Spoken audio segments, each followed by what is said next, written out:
in 3.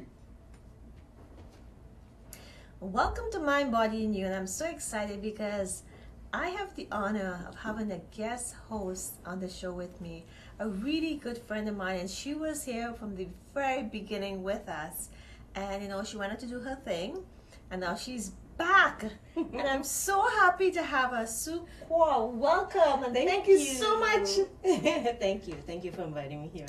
So, it's been a pleasure, and like I said, I want to thank you so much from day one being with us. Life happens, and you became an NLP coach now as well. That's right. Myself, so cool. That's right. But we have a very special person with us today. Yeah, so that's what I heard. Yes. Yulissa is someone who I admire. She is a young lady, mother of 2, single mom, but she has got some, I'm telling you, and she's strong. And she's going to be talking about some cool stuff she'll be doing. So help me welcome Lissas Story. Yeah, welcome, Melissa. Thank you. It's a breed.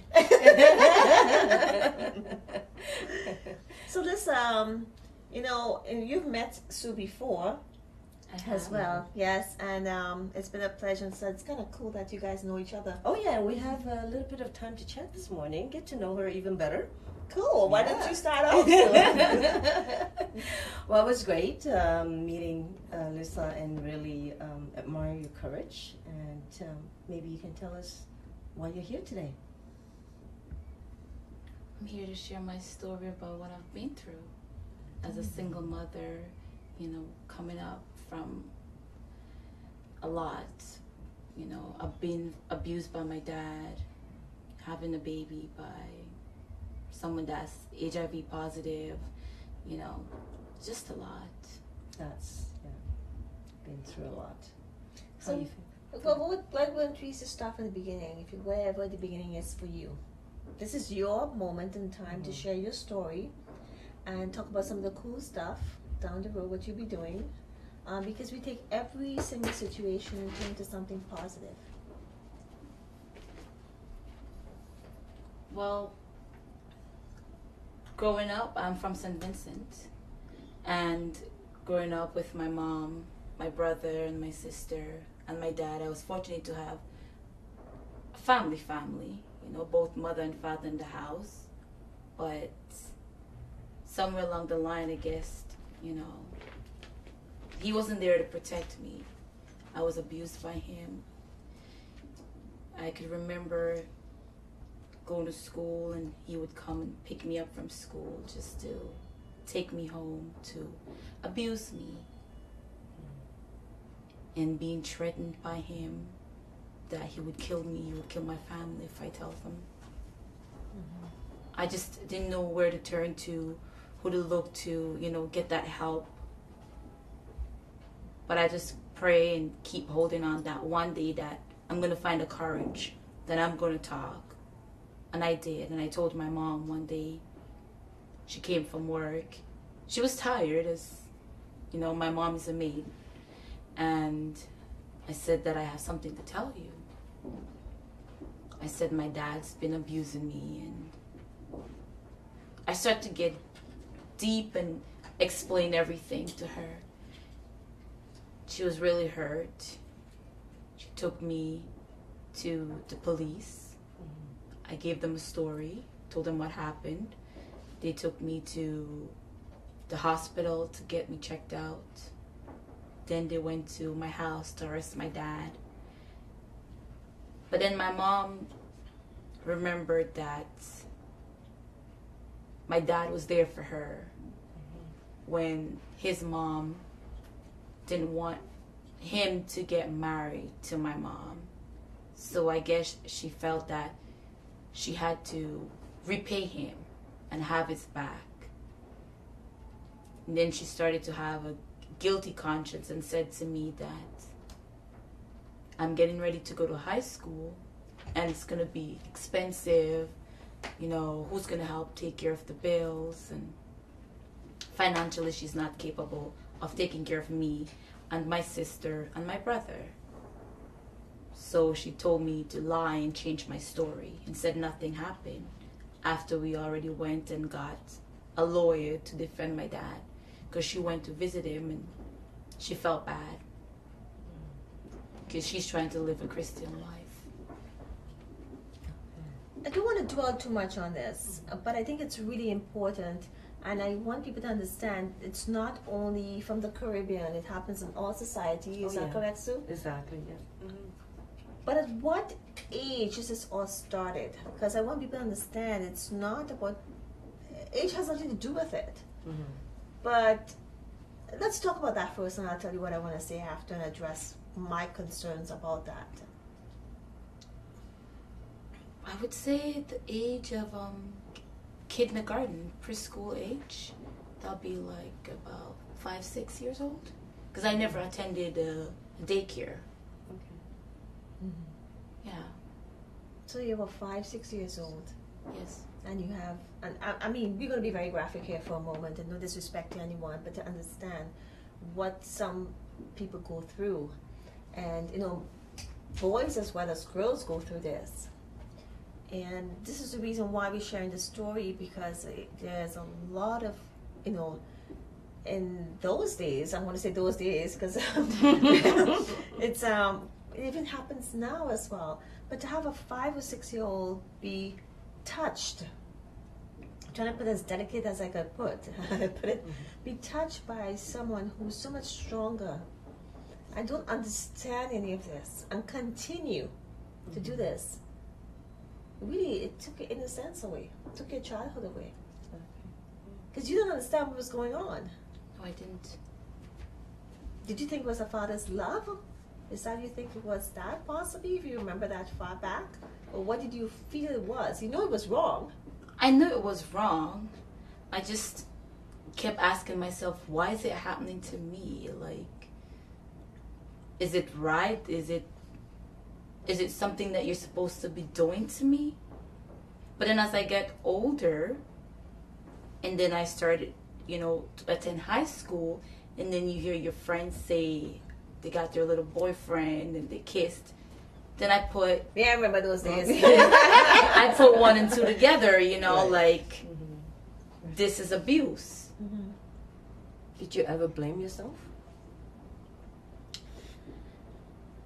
At first I did, but then I said, I was a kid then, how could I be blamed for this? And it's funny you asked that, because my dad blamed me and said that I harassed him for sex. And the look in my mom's eyes was something that she needed to make peace with her inner self, that she didn't fail me. But I know deep down she knows that she did. But she just needed something to hold on to. But they all trying to justify it. And, you know, in terms of your mom saying, trying to give you the guilt trip because she believed that, you know, she's obligated, because we were taught that. In your, as well as in the Chinese culture, Right. you're taught that you have to listen. The husband is the head of the household. Yeah. You know, speak when you're spoken to. We don't. We speak whenever we want to speak. Okay? That didn't happen with me. I don't know about you. And also, I would say is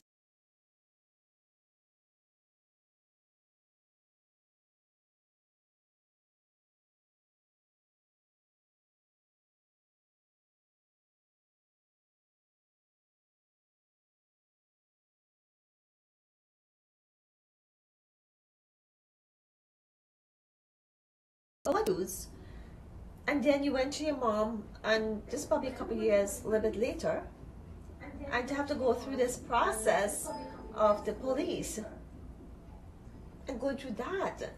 I mean, you didn't need that on top of everything else, and you're still a kid.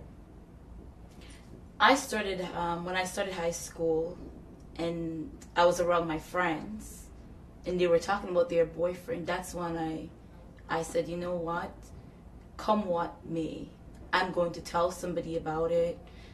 It's been going on for too long, and I started telling my mom when I was 12. That's when it came out. So what happened at age 12 now, the next step? You know, what happened? How did you feel? What did you, in your mind, did you think? You knew it was wrong, but then you wanted to, maybe it's the wrong word I'm using, to explore, understand what was going on, or you made a decision, you know what, because you got pregnant at a very young age now. I just wanted help. I just said enough was enough. You know, that stage needs to be done. Like, that needs to be done. If you want to kill me, then go ahead. But I'm going to say something, and maybe somebody would listen. I didn't want to go through it anymore. I was tired. Imagine your dad coming for you from school just to take you home to abuse you. Like, how frequent was this? Whenever he has the time off from work, because my dad is a bartender, he makes drinks and stuff. So sometimes he would work in the night, and then he would be home in the morning, and then my mom would go to work. By the time my dad is home, she's already in the van going to work. So it would be whenever he works in the night. He doesn't work in the night all the time. Mm-hmm. Sometimes he'd go to work in the morning and then come back in the evening. Mm-hmm.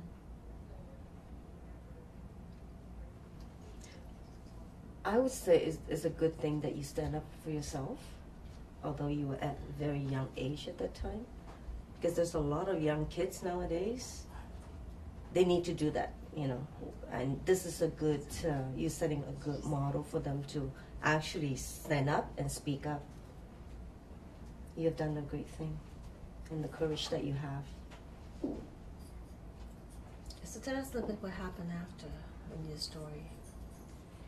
Well, because you were blessed. Thank you. You were blessed. I started high school, and I finally spoke out about it. My mom said that we need to get her husband out of prison, and we did. When it was time to go to court, I said what I had to say, but my mom promised me that she's not going to let anything happen to me again. And I believe what she said, but she lied. She did. Because as soon as my dad got out of prison, she just went right back to him, brought him in the house. And to be honest, one day I tried to kill her. You know, because when I came from school, just imagine your mom is standing there with your dad, and she has a wire, the cable wire, and she scolded me to the point where I couldn't move. My skin was so wild because my dad and her were talking all day, and he fed her all these lies. Just imagine your dad is saying that you as a child is coming to molest him. Why do you think that is? Why do you believe he was doing that? Because he's a bartender. You know what bartenders are like. They talk. Mm-hmm. They have an ego. Yeah. There's an image. There's a studness about them. Not in this case, but that's what they think. Mm-hmm. But they have to keep up that reputation. Was a reputation you believe that it was he had to upkeep? Why keep up a reputation? Like, you're talking to your wife. You're supposed to be able to tell her the truth. And for that, I'm scarred for life. Mm-hmm. So what did you do? Well, I was just done. It's like a switch went off in my head. I got up the morning, got up early, then she started locking the door, the bedroom door. And I started chopping the door down. She locked you in the room? No. She locked her. They locked themselves in the room. Oh, okay. Yeah. And I started chopping the door down. I was just done. Like, how could you believe him over me? I'm your child. But then they went through the window. And then they called the police for me. Said I was going crazy and they don't want me there. So I end up and live with my grandmother, which is my dad's mother. But it wasn't any better because it's like everything was going on and that's her son. Mm-hmm. So the treatment wasn't better. It's like I had to buy my stay there. You know, they would look at me funny. It's to talk, you know.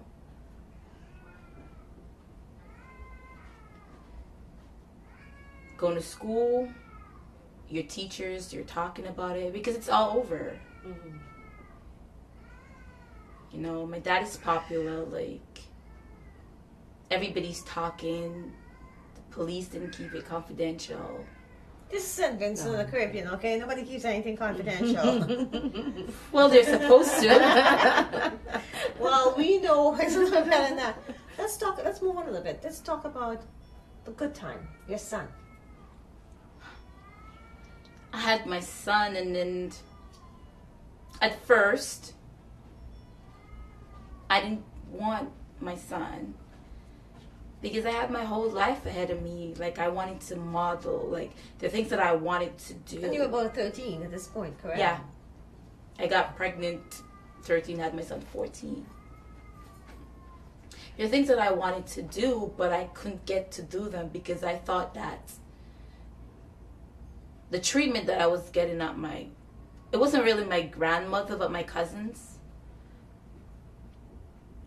I just wanted to move away, but where am I going to go? Because you're already staying. Because you're already staying and scorned. Yeah, so I thought if I had a baby, you know, for this person, then everything's going to get better. It's going to fix things, you know, but it didn't. It just made life worse. And then I just hung in there. I dropped out of school. And then I started looking work, cleaning hotels and stuff to take care of my son. I did, and then I moved here. Well, a guy brought me here, and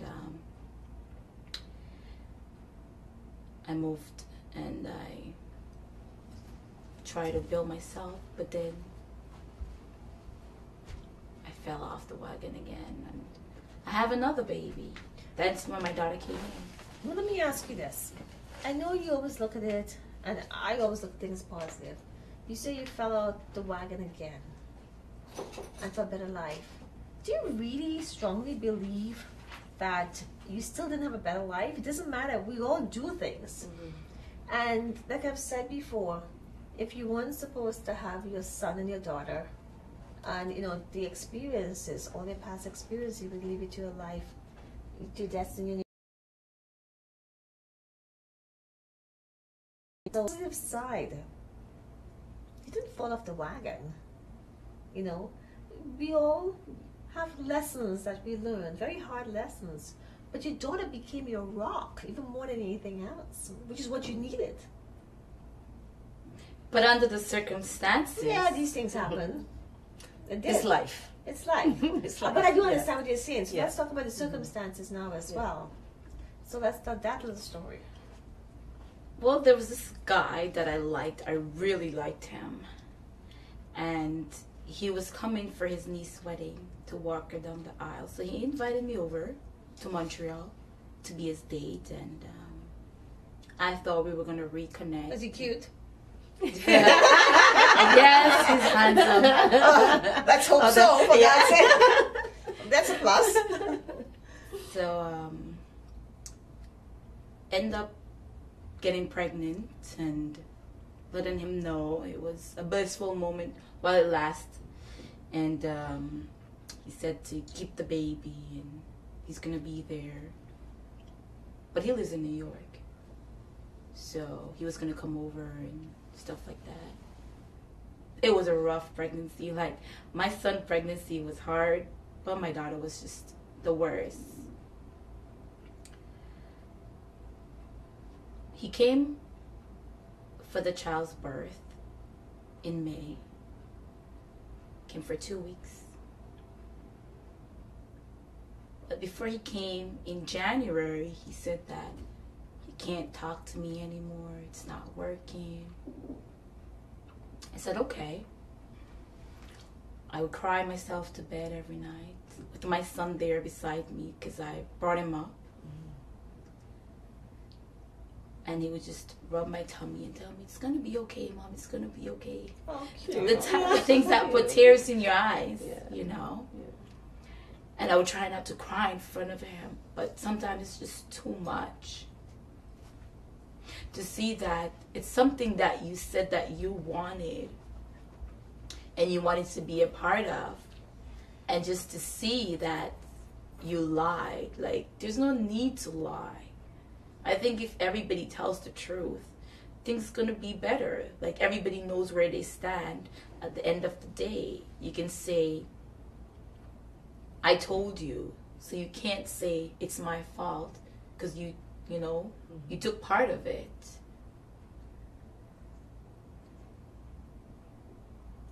Came up. I went to the hospital. I got induced. 39 weeks. I was done being pregnant. And had my daughter. He was there. Even though he said he didn't want to be a part of my life, he wants to be a part of the baby's life, I wasn't going to hold that against him. I still let him come up. And she's a beautiful baby. She's one of our models, by the way. Yeah, I saw the picture. She's Beautiful gorgeous. baby. Yeah. Thank you. And he was happy. Then I took her to... And then the Saturday, that was a Friday, I got a call. And it was his lover. He's saying that he's bisexual. And if that's not the worst, finding out that he's HIV positive. And the boyfriend he just cursed and carry on. He dragged my daughter to the mud. He said my daughter was a mistake. He got the ring. Like, he was just very, very insulting. She's a beautiful mistake. That's all I can say. Exactly. Beautiful mistake. He begged me to forgive him. Imagine just giving birth to your child. And to deal with all of this is just too much.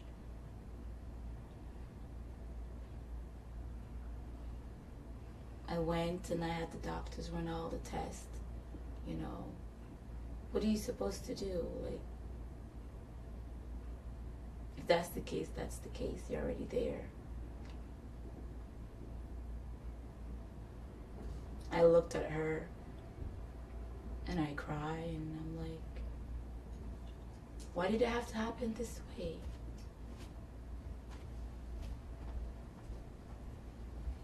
She's a beautiful little girl. She's happy. That's the good thing that I love about her. She's always smiling. And whenever I'm sad, she touches my face and she blows me a kiss. You have 2 angels with you. Those are your guardian angels. On a positive note, I want to add that you're both fine. Yes. The whole family is fine. You've been tested. That's what I was thinking. She's been Yes, tested you've been many tested. times. Yeah. And however you want to put it, you know, we always look again. Like I said, everything happens for a reason. But the one of the things I want to stress on is that you're a single mom and you're only 22 years old. Yes. A very strong 22 years old, I might add. A very mature. You may or may not have made the right choices that you believe were not the right choices, but it was in your plan. Do we plan all these? Of course not. I always say you can't see the light from the light. You always see light from the darkness. You have 2 beautiful kids. You started a career.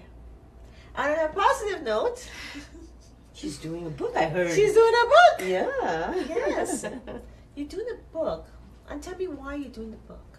And tell, we have to, we're talking about the names and so forth, which will come. But tell me why you're doing this book, Lissa. I just want people to know my story and know that it's not all bad. I mean, there's good that comes out of every bad. There's always a positive. And at first I didn't see it, but every time I look at my daughter and how close I came to dying, I just love her every minute, even more. I just want to help. I know there are other people out there that's going through what I'm going through, or even worse. I want to let them know that life is precious. I mean, we all fall, but life is precious, and I know that my story can help many people, young and old. I just want to share my experience and let them know that whether they need to talk to somebody, a friend, a counselor, somebody that they can trust, and get the help that they need. People might ask, how come you didn't go crazy? You didn't kill yourself? Believe you me, I'm human. I thought about it. We all have thought about some point in time in our life. Trust me in that. I'm not going to deny that. Everybody just say, why am I here? I just want to get out of here, whatever get out of here means. Why me? Right? But then I looked at my kids, and it's not my mom's responsibility to take care of them when I'm dead. Like, I mean, if something, God forbid, is supposed to happen, let it be naturally. Yeah. I look at my kids that I'm the better person to take care of my kids. And nobody's going to protect them like I would and love them like I would. And let's touch on that for a moment. Mm-hmm. Of course, we always say we want to do things that our parents did not, hypothetically. You want to be there for your kids because through thick and thin, and protect them by all means. Touching on that, I believe your story is one that parents, particularly moms, because mom is mom. That's always. The bond between a child and a mother is way stronger than the bond between a father and a child. Mm-hmm. I agree with that. Again, it's that, the umbilical cord. It's the maternal. It's a maternal thing. It's a maternal. Right? Again, men can go on with their lives, but again, women do as well. And I don't want to dismiss men. There's some amazing fathers out there. Yeah. Who are single parents as well and doing the best that they can as well. But one of the things I want to take from this story is the fact that, we have to protect our young ones. No one should be touching our young ones, regardless.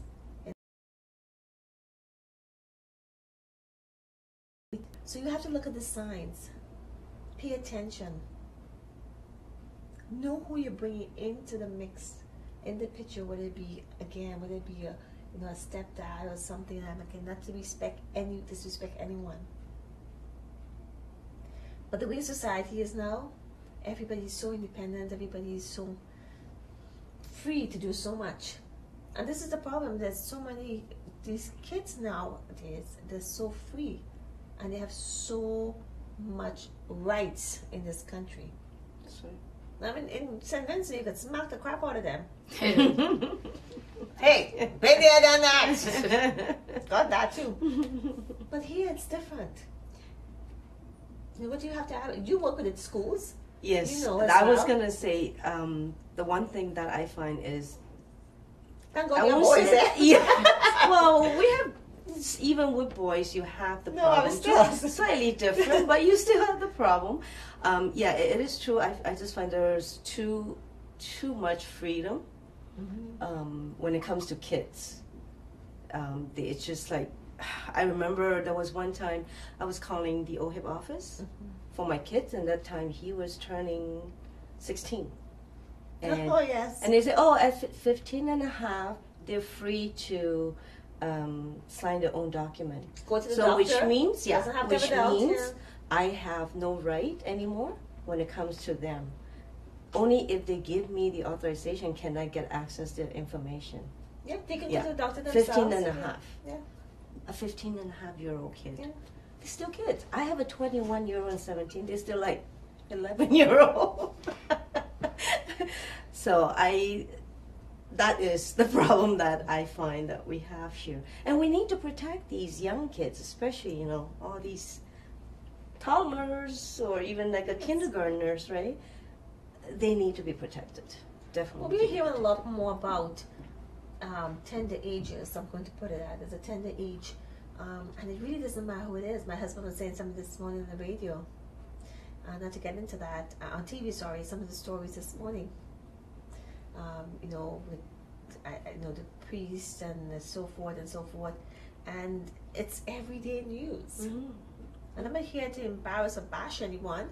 I'm saying this is reality. So what have you done? You've created a website for the GoFundMe /Ulyssa, ULYSSA, and you're asking to help fund this book. Yes. It's not cheap, Mm-hmm. but you need help. And helping, you know, if you can't really reach out and help, this is a way that you can actually help someone else. So maybe, you know, everybody goes for cancer and everybody say, you know, support for someone you know, and I had lots of people in my life who has cancer, passed away and so forth. But that's your way of helping. And you want to take these funds to help educate your kids as well. Yes. But also you're on a mission. Because, you know, after this, your life's going to change, right? if we have anything to do with it, right? As well as Anthony. And, you know, let me just touch on that for a moment. You know, you have someone there who is really a huge support for you. A father figure, a friend. You have us.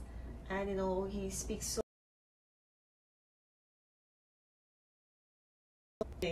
more or less. He didn't say anything much. And then I saw your daughter. Beautiful little girl. You know. But what I'm saying is you have people surrounding you who, and again, you don't need too many friends. You need the right people in your life to help you, guide you. I'm not saying ditch your friends, but you'll understand that that's correct? Yes. You'll understand that when time comes along, it will happen for itself. But you're in a part in the journey right now. So what it is you want right now, at this very moment in time, I want you to say what your needs are. Ask it. Put it out there in the universe. And be specific. Yeah. Say what you, as crazy as you may think it is. Like say exactly what you want. Like they always say, if you don't This is ask, a you don't co-chair. get. You don't ask, you don't get. So go ahead, ask for it. Ask whatever you want. Yeah. You know, look out there and ask for what you want. I just need people to just listen to me, listen to my story. If there's a way that you can help me with the funding of my book, I would deeply appreciate that. But really, my mission is to touch as many people as I can with my story, let them know. Even people like young girls and boys around my age. Let them know what's going on. And maybe they might be going through something. But let them know that I've been there and I've done that. I'm still here. I'm trying to make a better, better way. At least if somebody listen, I'm happy with that. I also know a bit much more about you than Sue does. Mm-hmm. And as a single mom, you live on your own. Yes. You know, you have your kids with you. You survive every day. You look amazing. Thank you. You're stubborn. You're determined. Is that correct? Yes. And you know what you want. But we've had conversations. And you're a smart cookie. a very intelligent young woman, very, very intelligent. And I know you're a social media queen. You love social media. And you're good at it. Yes. So what are some of the talents that you have and skills and strengths that you have? Yeah, this might be an interview for you. Well, it just happens naturally. Like, I'm very good with just meeting somebody, some random person, whether on the bus, on the train, in the mall, wherever, and spark a conversation, and right away I could have them open up to me. I guess it's my aura or my spirit. They just feel so relaxed talking to me. It happens to all of us. It's a You gift. least expect it. That is a gift. It is a though. gift. Mhm. It is a gift how you resonate with people. Yeah. Because it's about energy. That's right. People pick up the energy. And it's perfect strangers, like you say, will just start telling you the whole life story. Yeah. I'm very good at helping people with their problems. But you know, sometimes when it comes to your own problem, you don't have the answers for that. Of course. We forget about ourselves. Yeah. We want to help the whole world, but we forget about ourselves. And on that note, correct me, we pick up the energy. Mhm. So every so often, Sue and myself, Sue went do for one, you're going to do me for one. Every so often, we need to cleanse ourselves and purge ourselves because we pick up the energy. And sometimes I wonder why I'm so drained, you wonder why you're so drained, and you wonder why you're so drained. Yeah. Just like in a split at the moment. And it's because you interact with people, and it doesn't have to be physical at somebody's point of view. It could be something, I could get energy travels. And you understand why. I've had times I was driving and I started to feel really sick, and I said to call my girlfriend and I said, what's up with this? Somebody somehow was trying to drain my energy out, and I didn't know. And I'm telling you, some freaky things was happening, and I was like, I was driving to London. So again, this is what's happening. So how do we enhance that? How do we fine tune that with you to understand what's going on with you? Because we all here, I know I'm here to serve. I'm sure Me you're here too. to serve, and you definitely are here to serve.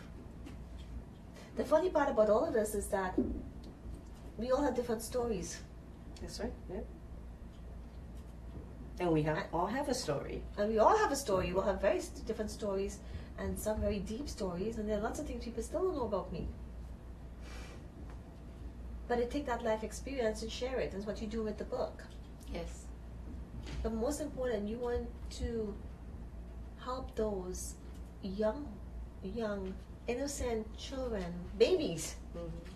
But most important, you want to make sure you protect your kids Yes. from that. So nobody gonna mess with you again, right? Or your girls. Definitely.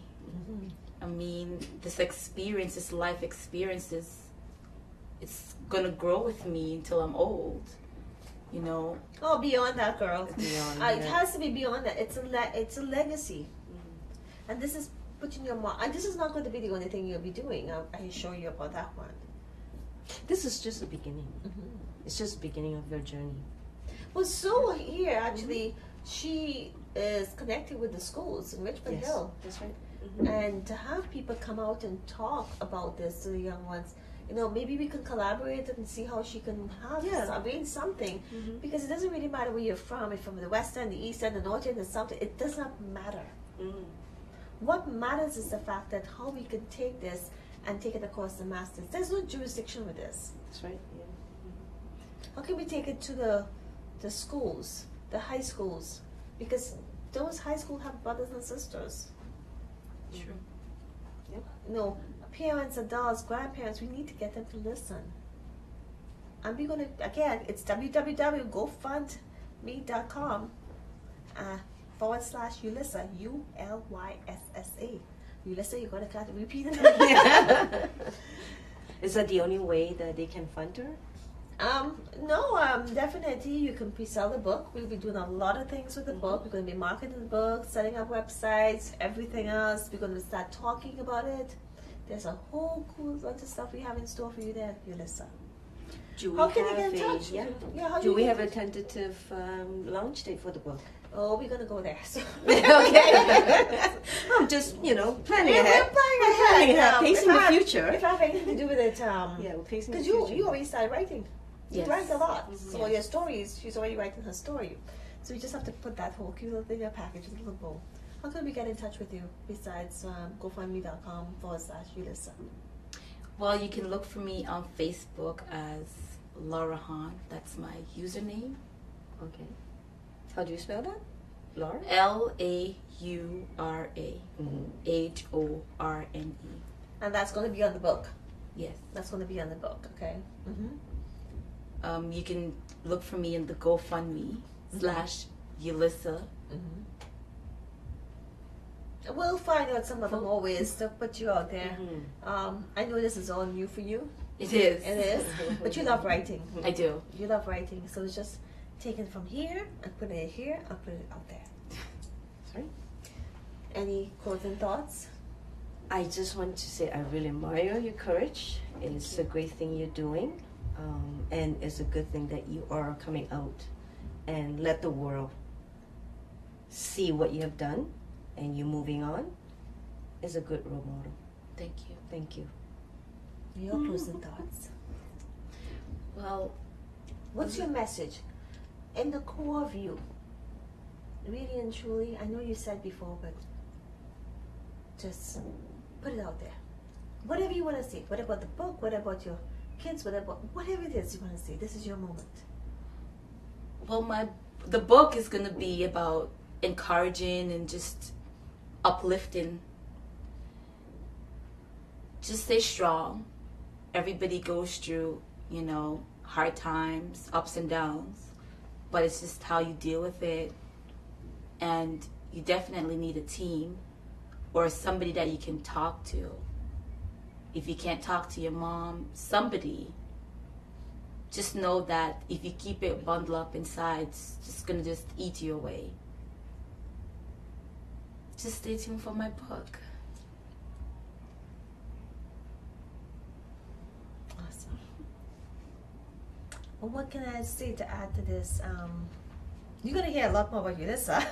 Not much. This is not going to be the last, obviously. We know that.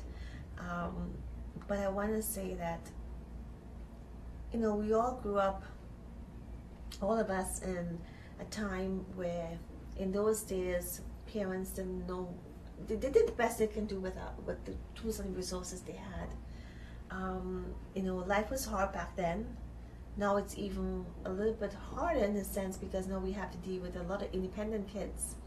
And how do we control that? It's very difficult to do. I know I go through that with my kids, one of my daughters as well, because they're all so independent. They brought up in a different society. But going back to whether it be the Caribbean, whether it be Asia, or whether it be wherever it is, we all still experience the same things. And here we have a young lady who is putting her story out there. Most of us don't want to say anything, but she's willing to do this and make a difference.